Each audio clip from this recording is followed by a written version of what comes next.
Friends, स्वागत है आप सभी को आपके अपने YouTube चैनल ऑटो एजुकेशन में। हम लोग संस्कृत के अगले सीरीज को बढ़ाते हुए पहुंच चुके हैं 10वां पाठ पे। किसमें? जिसका नाम है मंदाकिनी वर्णन। इस मंदाकिनी नदी का वर्णन करते हुए वाल्मीकि जी बताए हैं, और देख लीजिए, इसको देखने के बाद जो भी सारा क्वेश्चन एग्जाम में होगा यहीं से पूछा जाएगा और हम इसको याद कर लिया जाए और याद कर ही लेंगे। अगर आप कुछ नहीं पढ़े हैं फिर भी इस वीडियो को देखेंगे तो आपका काम चल जाने वाला है, किसी प्रकार की कोई दिक्कत नहीं होगी, है ना। आइए शुरू करते हैं। पहला क्वेश्चन कह रहा है कि किस कारण से मंदाकिनी का जल कलुषित हो गया है। कलुषित का मतलब होता है दूषित हो गया है। क्वेश्चन 1 नंबर, किस कारण से मंदाकिनी का जल कलुषित हो गया, मतलब दूषित हो गया है। ध्यान से समझेंगे, आराम से लिख पाइएगा। तो मंदाकिनी नदी का जो नदी है उसका जल दूषित होने का कारण क्या है कि मृग के झुंड, हिरण का झुंड जो होता है, मृग मतलब हिरण होता है, हिरण के झुंड जब दौड़कर एक साथ आते हैं और उस नदी में जल पीने के लिए प्रवेश करते हैं तो नीचे से बालू उठने का कारण क्या हो जाता है, वो जल कलुषित हो जाता है, दूषित हो जाता है मंदाकिनी नदी का। और जब इसमें राम जी सीता को संबोधित करते उसका वर्णन किए हैं कालिदास जी, बड़ा अयोध्या कांड के 13वें सर्ग में, इसका 95वें अध्याय में संकलित है ना, 95वें अध्याय में इसका वर्णन किए हैं। और यह जो मंदाकिनी नदी का वर्णन है सीता से संबोधित है। अब बताओ, सीता राजमहल के रानी लेके चल जाए चिवरा में, बताओ, जंगल में बेचारे लेके चल, बड़ा मन लगी हो।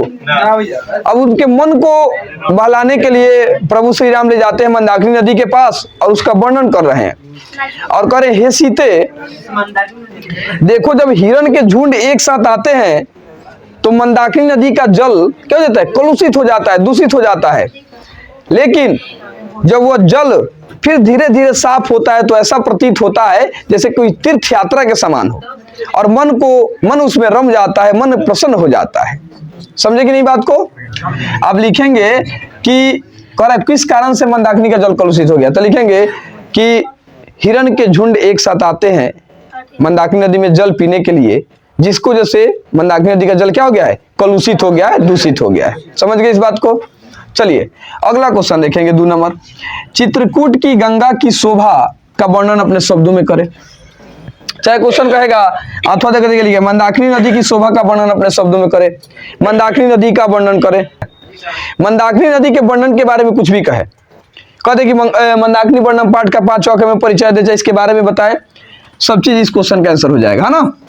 तो वाल्मीकि रामायण में अयोध्या कांड के 95वें अध्याय में संकलित चित्रकूट पर्वत के पास मंदाकिनी नदी का वर्णन वाल्मीकि जी करते हैं, जो प्रभु श्री राम सीता को संबोधित करते हुए बताते हैं कि हे सीते, ये जो मंदाकिनी नदी है इसके आसपास कई सारे फूल लगे हुए हैं। क्या लगे हुए हैं? फूल लगे हुए हैं जो इसके सुंदरता को और 4 चांद लगा रहे हैं। इस नदी में हंस और सारस जैसे पक्षी जल क्रीड़ा कर रहे हैं जिसके सुंदरता को और बढ़ा देती है। अतः हे सीते, इस मंदाकिनी नदी को देखो। तो वही इसके सुंदरता का वर्णन किया गया है। चित्रकूट के गंगा के पास जो गंगा है उसको मंदाकिनी कहा गया है।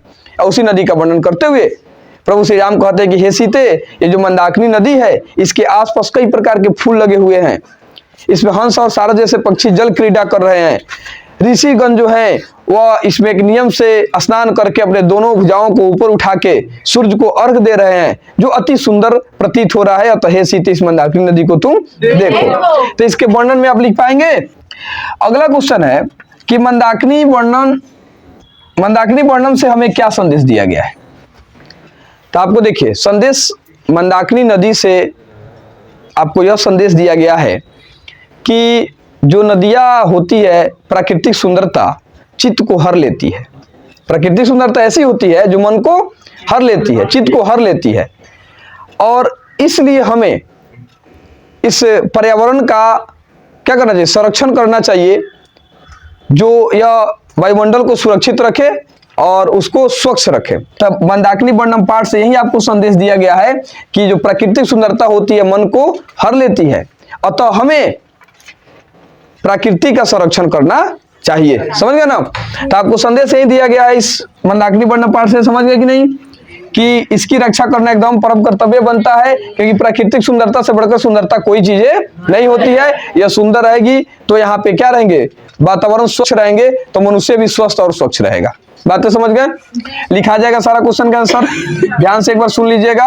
और देखिए इसमें क्वेश्चन बहुत कम पूछता है, एगो से दूगो क्वेश्चन, एगो कहीं रियर केस में पूछे तो भी अगर पूछेगा तो समझिए कि इसी क्वेश्चन में से रहेगा और आप इसे आराम से क्या करेंगे, लिख पाएंगे। स्क्रीनशॉट एक ले लीजिए इसका। चलिए आई थिंक आप समझ गए होंगे इसे। फिर हम आपसे मिलेंगे नेक्स्ट वीडियो में। जय हिंद, जय भारत।